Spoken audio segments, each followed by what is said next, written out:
Join Johannes, a necromancer of some little infamy, and his charismatic brother Horst in the many adventures of the Cabal brothers every week on the Necromancer's Deathcast. From circuses to dreamlands in turn-of-the-century Never Never England, author Jonathan L. Howard brings his dry wit and exceptionally clever writing to this series of the most intense and tumultuous proportions. Rise up, all ye undead, and rejoice in the wonder that is the Necromancer's Deathcast.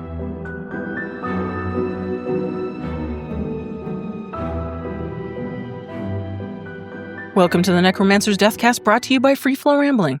This is episode 3.10, The Vanquisher, where we are discussing the book Johannes Cabal, the Necromancer.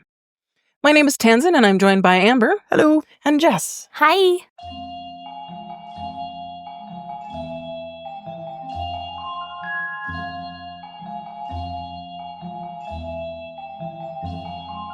Chapter 10.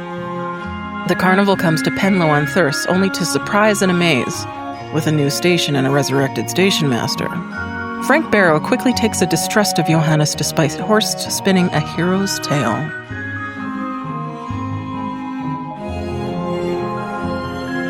So Chapter 10, in which the Carnival reaches journey's end and difficulties present themselves en masse. Mm-hmm. So we open up with Francis and Leonie Barrow, father and daughter, found at home enjoying breakfast that Leonie has made. And we also learn that Francis' wife, or Frank's wife, has passed. Leonie is about 25 years of age. And the mayor, Joe Carlton, comes to the door talking about the train station. It's back! Oh, I don't think he's a mayor. Oh, is he? No, Oh, sorry. The only time he's been excited is when he almost became mayor 6 years ago. Oh, I stand corrected. Sorry. I pay attention really well. But clearly still highly revered in the town. Yeah. If he almost was mayor, that's pretty good. Right? Close enough. Close enough. Though, it is a really fun intro, though. I find a lot of these chapters are a little bit, they start off slow pace and they kind of build themselves up to the da-da, da-da, da-da, da-da, da-da, da-da, da-da, right? But this one is like right off the bat, it's like, okay, let's go, something happened. Yeah. Yeah? Yeah. You think? I think so. Well, I guess it's the quiet breakfast interrupted by the chaos of, the supernatural that has arrived in town. Joe Carlton makes me giggle with his, calm down or you'll do yourself a mischief, and he only got pinker. So the two of them go to inspect the station, and it's rebuilt to sheer perfection. But not only has the station been rebuilt, but so has the station master. Yes, he has a brand new uniform. That's Wilf. Wilf, yeah. And I like the descriptor. It seemed black with just the faintest hint of gray, like a back-combed mole. That painted a good picture in my head for me. So, in the conversation with Wilf, who was previously upset that the station was closed, what is it? Yes, we were all very upset when you hanged yourself from the bridge, was one of the statements. Aye, said Wilf ruminatively. And just the matter-of-fact way that he presents it. Right? Like, he's not himself scared or upset or accusatory. He's just like, yeah, sucked when you hanged yourself. And the guy's like, yeah, whatever. And okay. See, I love the reactions in this, like, right off the bat, because how would you react if suddenly somebody that you knew had passed 5, 10, whatever years ago is suddenly there? You'd be like, hey, Joe. Hey, bud. What are you doing? Right. How do you feel? What is that? The responses? Fight, flight, or freeze? I think that's kind of an example of the freeze where you're just like, hi? Yep. What else do I do here? Total rolling with the punches, just like, okay. And so's the station master. He's like, yeah, that really sucked when I hugged myself. Anyway, right? Yeah. Everybody's aware, but nobody's quite sure. I'm pretty sure I would have reacted a little bit more like Joe does. Oh God, oh God. Oh God, oh God, oh God. And the response, no call for blasphemy. Besides, I doubt very much if God's got anything to do with this. Spot on, man. Spot on. Yes, but, Carlton pointed at the closed office door. He's dead. I know, looking remarkably healthy on it, I must say. But there were flowers. So everyone's confused. Everyone's confused, but it's especially funny that it's mentioned too, though. I dare say the station master doesn't even know the station burned down 6 years ago. Committed suicide before the station even accidentally burned down, right? Yeah. So it's like, for whatever reason that he hung himself was nothing to do with the shutting down of the station. But for whatever reason, everything is perfect again. Brand so who cares? new. Yeah. Life is great again, especially being alive. Woo! Yeah, the station master says, happy to be happy. Right. Yeah. That was a great screw you from Satan. Right? And the only time you get any kind of inkling that some mischief, some malevolent mischief is afoot is the timetable board. The only flyer that is on the timetable board is the one announcing the Cabal Bros Carnival. Mm-hmm. So there's a reason why this station is up and running and only advertising for the carnival. Pointing a finger. Uh-huh.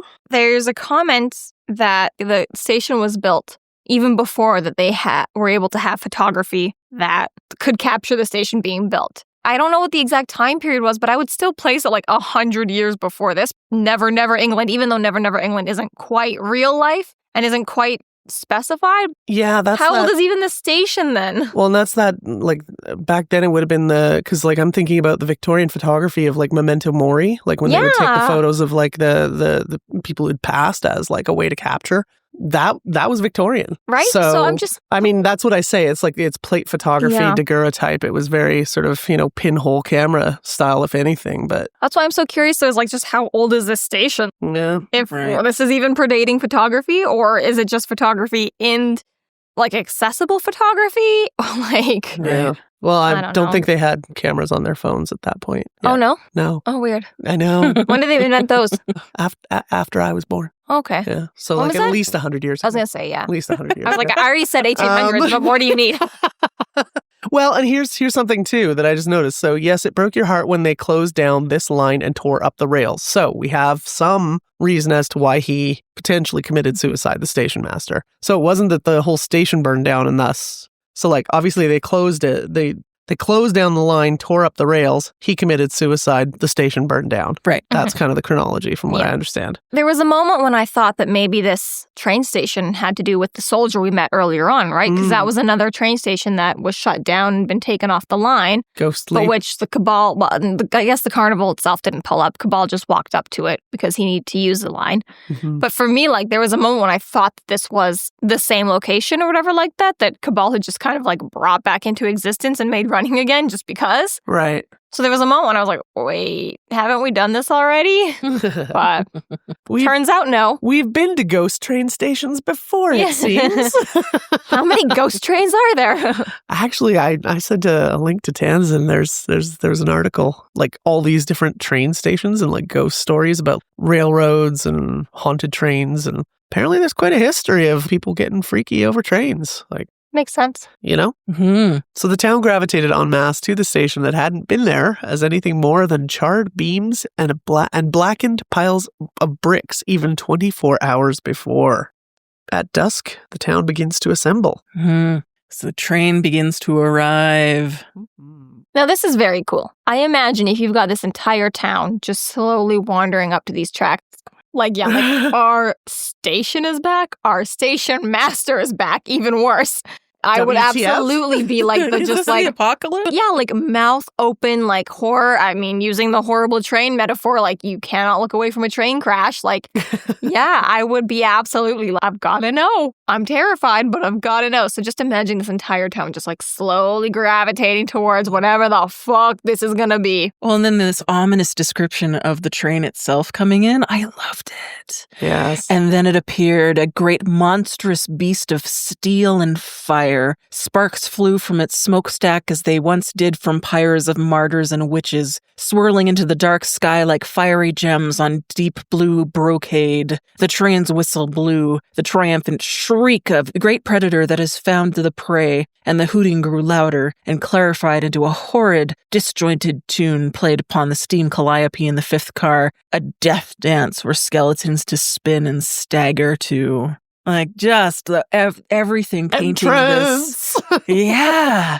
Just even darker than before. Well, I think this is our darkest yet description of the great monstrosity of the train. Oh, 100%. And I think it's great juxtaposition to the line that came just before. The huffing plume grew closer and closer, and the people there didn't know whether to run or to wait. They waited because it was less effort. Yeah. I actually laughed because I'm like, that is such good commentary on people response reaction. So true. And then, as you say, you get this massive sort of entrance of the dark intensely terrifying supernatural train from hell, literally. And Tanzan, I believe you said it was last episode that this is kind of like this chapter, the events of last chapter, which are then explored in this chapter, the beginning of Horst and Cabal's issues with one another. But especially like the juxtaposition between this episode and last episode, and just the tone shift entirely. More sinister. It just, the feeling it gave me listening to it was just like, oh, we are really in it now. Yeah. Like, it's not just horror bunnies and halls of mirrors. We're dealing with effing death trains. Totally. And one more thing, having these like this POV from an outsider, right, who is not accommodating to Cabal. Because thus far, we've met a lot of mayors, and again, he's not the mayor, sure. But we've met a lot of mayors thus far who've been like, they like Cabal. Oh, yeah. They've been, hello, thank you, welcome. And now this guy's just like, motherfucker, what the fuck are you doing here, right? And the dollars have greased the engine the entire way, right? It's like there's been a history of Cabal just paying off the politics. No problem whatsoever. So it is... Shift change. Oh, all right. Yeah. Buckle down now. Yeah, they're on a time crunch. The pressure is on. Yeah. And we very quickly find out we've got 2 days for 2 souls. Yeah. Well, and I, in terms of what you were saying about this is a whole new sort of attitude, abruptly a scarecrow lurched out of the shadows and waved at them, grinning crazily. The brave souls traded in their proximity to it for a little more distance and a mental note to change their underwear at the first opportunity. So, like, already the onlookers are crapping their pants from, like, the sheer terror of this thing, right? Which the bravest souls of the group are... Because we quickly find out Dennis and Denzel have gotten the worst facelift in ever. Oh my God. I'm that scared. Made me laugh. Yeah. No, I'm not a fan. That made me laugh. Just these varnished faces that are just forever smiling, like, that's creepy. Yeah. Well, we learn why later on, days. right? Like, we learn why a little later on in terms of So another literary device that I really enjoy is kind of the private conversation that happens in front of everyone. Those are pretty much comical every single time they've ever come up in any sort of media ever. And it's no less great here when you've got the two brothers come outside just like wandering the length of the tracks, arguing with one another in front of an entire town, only to like stop cold and be like, oh, hi. Oh, you're here. We weren't expecting the crowd yet. What a wonderful station it is. Well, and I think this is where the line comes. Cabal twitched with surprise and looked at the townsfolk. He smiled wanly. Somewhere a churn of milk went sour. Yeah. Like, this is what happens when Cabal smiles. Good old JLH. You know? But this is what you were talking about. Horst says that Dennis and Denzel have been, entertaining the crowd, so no worries. Cabal scowled. His attempts at preserving Dennis and Denzel had become more desperate over recent months. Usage of the mortician's arts had been slowly replaced by those of the taxidermist and finally the carpenter. And then it goes on, and his next scheme of making them look like clowns. People like that sort of thing, don't they? Had been a grotesque disaster at every level, from the technical to the aesthetic. In this section, I love how he's always like referring back to people like that sort of thing, don't they? Like, you've heard it from Horst, you've heard it from Cabal. It's like, we're just trying to give the people what they want, right? Yeah. They like clowns, right? Let's create some gross, Really grotesquely frightening versions thereof out of our meat puppets, Denzel and Dennis. They've had a year to workshop it. They're still like... They're still adding varnish and lacquer. God. Well, and after a year's time, like, these poor creatures are slowly falling apart, quite literally. Yeah. Like, I mean, he's barbecued his arm. Was that Denzel? And we've lit his head on fire. Lost hair and singeing, and been a rough year for these boys. It has. I mean, these are the minions of Their Cabal. lungs are dried. A la Satan. So, when you sign up for the job. Yeah. Someone's to set up a union. That's not fair. Unionize the carnival. That's not fair. Zombie union. If you're going to create zombie associates, you should really take better care of them. You have such contentious statements that are going to get us arrested at some point. We're insisting Satan should unionize. No, Satan's minions should unionize. Yeah. If you are Jeff Bezos, you already believe that a union is Satan-led. Wow. And if you're anyone else, you believe that Jeff Bezos is Satan-led. But So you get the two brothers coming out, and this is when we finally get the idea that they're arguing about morally corrupt and don't lecture me and blah, blah, and we don't do children. And yeah, there's a little bit of contention going on between the boys. Yes. Yep. No, I do think that links in from our last chapter. Horst finding out that Johannes has made the rule anything goes. Anything goes, yeah. Which is just not okay with Horst whatsoever. Well, and Cabal is not quite convinced that Satan doesn't also have a hand in mucking things up here as they reach the finish line, right? Right, and this is when he's saying, he's like, if I'd known, like, I'd only have 2 days and 2 souls, I would have felt more confident, but I'm still waiting for Satan to, like, drop the other shoe and, like, screw me over, right? So he's just like, he can't relax about it, you know? Horst is being a prima donna and Satan's still somewhere on the shoulder, you know? So This is an interesting thing, too, is that he's quite upset. He's like, I don't want Horst to ruin this for me in only 2 days, right? Kind of thus far, we've had this sort of like, I don't need you, it's fine, I can do this on my own. But he's also just like, hold on, 2 more days, Horst, I just need you for 2 more days, right? Well, he really does need him. Oh, yeah. it's the reluctant relationship, really. It's like, I love to hate you, really. Yeah. You know? Brothers. Yeah.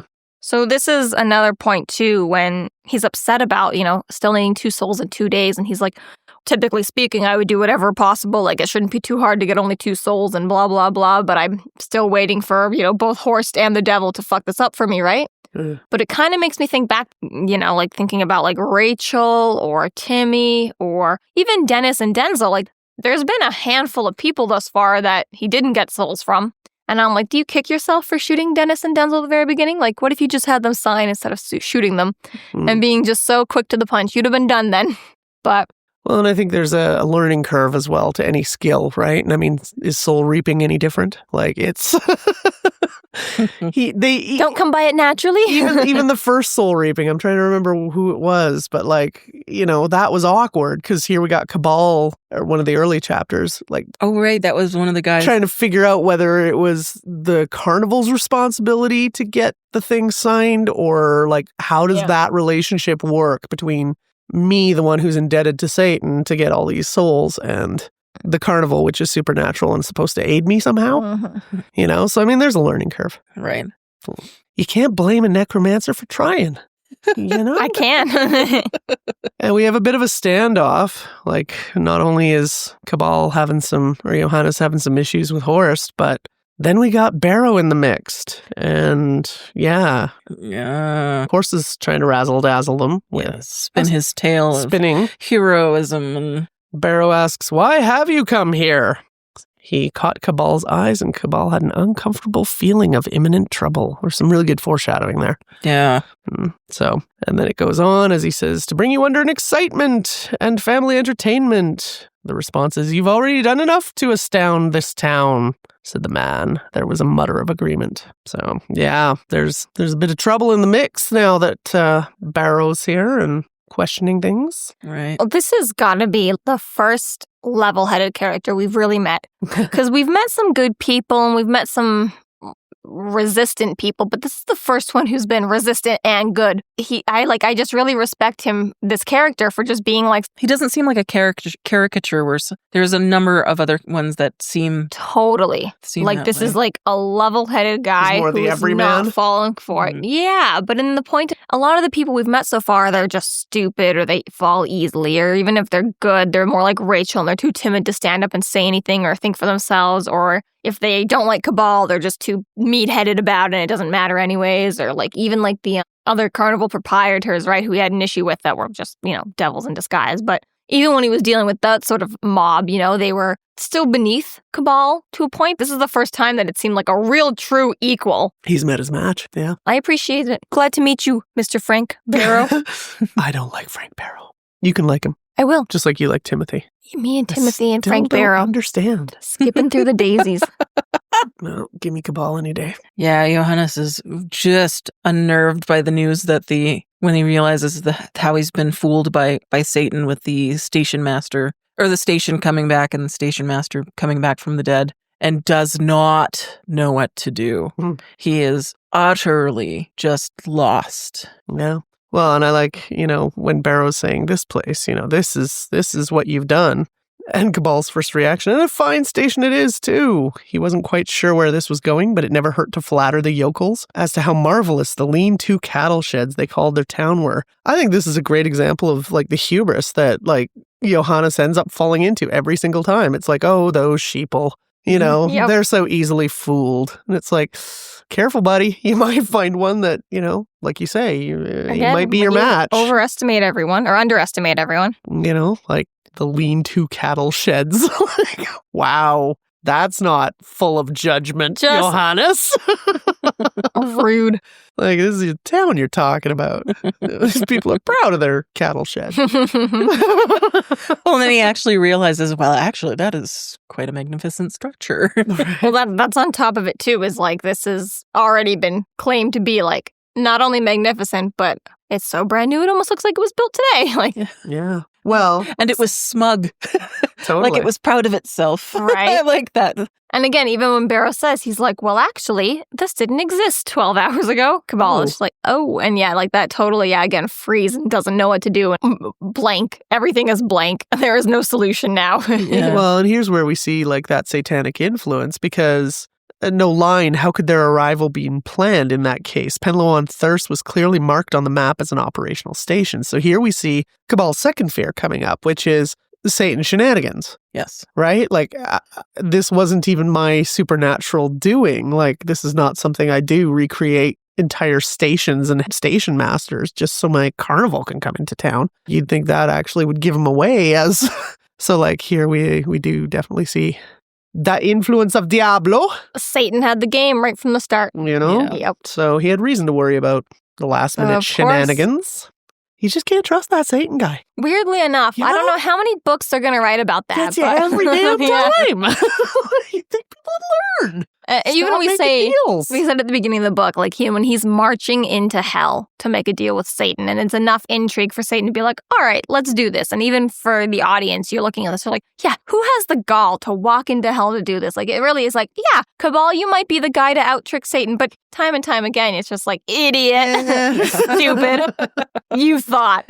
He's just got that arrogance that's going to get him in trouble. Mm-hmm. Right. And it's gotten him, and he is in trouble at this point in time. If it weren't for Horst, which he was not entirely sure if Horst is actually going to throw him to the wolves or not. Well, it's funny, like, we bring up Faust all the time. I feel like maybe we should be bringing up Icarus a lot more often. Or he, honest to God, tempting, towing the line day in and day out, right? And the fact that, like, it pretty much always comes down to, like, being Horst or being Satan or being the townspeople that he ends up having to rely on. It's like, idiot, like, you're not a one-man band. The sun is on you all the time, and you're like, la, la, la, la, la, this is fine. I think it's interesting, like, just as you were saying, with the focused on himself, he wondered if he could save the box of contracts if it became necessary to leave hastily pursued by a torch-bearing mob. Which, you know, it's like, that's his first thought. Okay, shit's gonna hit the fan. What can I do? Grab the contracts and run, you know? Like, and continues, torch-bearing mobs move surprisingly quickly, he said out loud. They looked at him oddly. Like, oh shit, giving them the locals' ideas again. Focus. Focus. Did I say that out loud? So, yes, not a second too late, his brother does step in. Yes. Ladies and gentlemen, may I present to you my brother, Johannes Cabal, Vanquisher. Yeah, he did save him. Thank goodness, because he was just floundering. Well, and I'd like to actually hire Horst for public relations, because I'm impressed at how he spun that. He took a popular news hook, which was Maleficaris. People knew about it from the news, hooking into that and being like, and he vanquished him! Yay, Johannes! Damn, can we hire Horst? Like, let him, like he says, no offense, let him handle our social media. Yeah. You know? Seriously, like, damn. Can you do some book tours for us? Podcast promotions, Horst? Yeah. I mean, by the end of his story, he's considered a hero. Yeah. By everybody, except for Frank Barrow. Well, you know, Frank's the ultimate skeptic, really.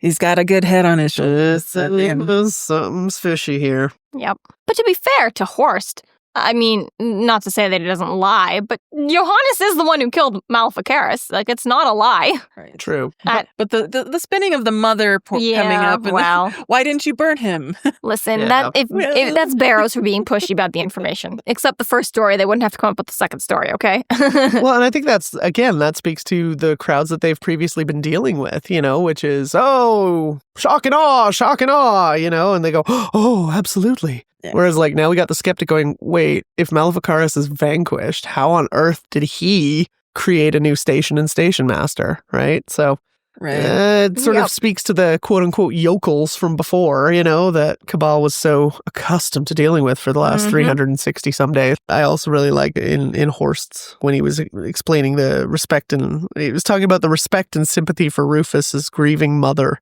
Horst continues to play the sympathies of the crowd by expanding on the story to include Cabal offering her a month's carnival takings or income, to the horror and embarrassment of Cabal. Like, I thought that whole interaction was really funny. Like, that's almost baiting in a way. Like, Horst knowing that, like, I don't know. Cabal, I would never help a grieving mother. How dare you say so? Yes, exactly.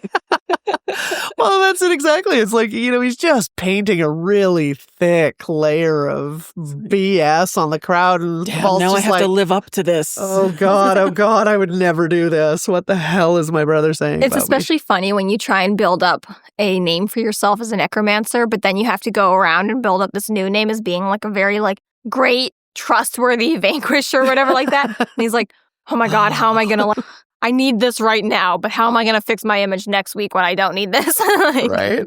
Shit. Okay, Cabal, the eternal actor. No. Just another role to play. Just another role to play. Hate those titles that society puts on us.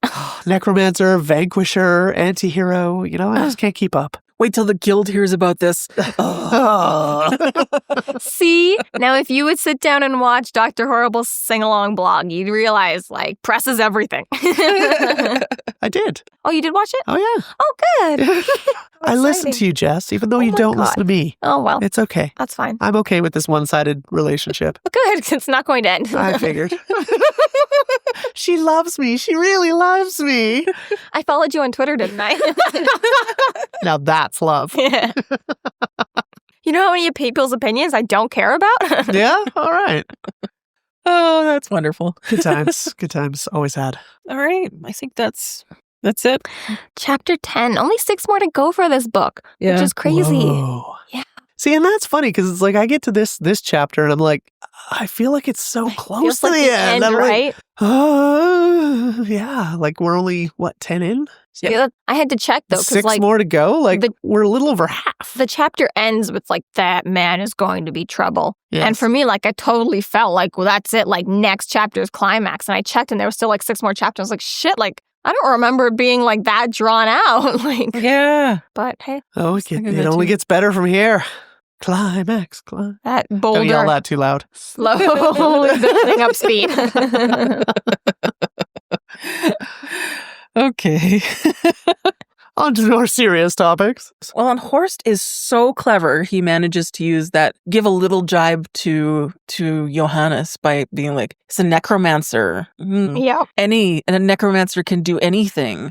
I think there's a little bit of a double meaning there. It does seem to be like Horst is, as much as he's helping his brother, he's insulting him. He's totally. playing that line really particularly close to the actual truth. Yep. Like, well, yeah. Just enough to... He says, what barrier is death to a necromancer? Horst skates scarily close to exposing Cabal as the same. Mm-hmm. You think that was a jab? I think it was a jab. Totally, because he's like... I think it was also a saving grace, but I think it was a jab. Yeah, he was fighting with Cabal, and now he's essentially insulting the whole idea of a necromancer right in front of his brother, who is supposedly the anti-necromancer, right? Yeah. He's presenting as the anti-necromancer, and the whole time he's like, do you want a necromancer in your midst? Of course you wouldn't. Nobody would want that. He's the guy who kills necromancers. And the whole time Cabal has nothing to do but, swallow his pride and be like, okay.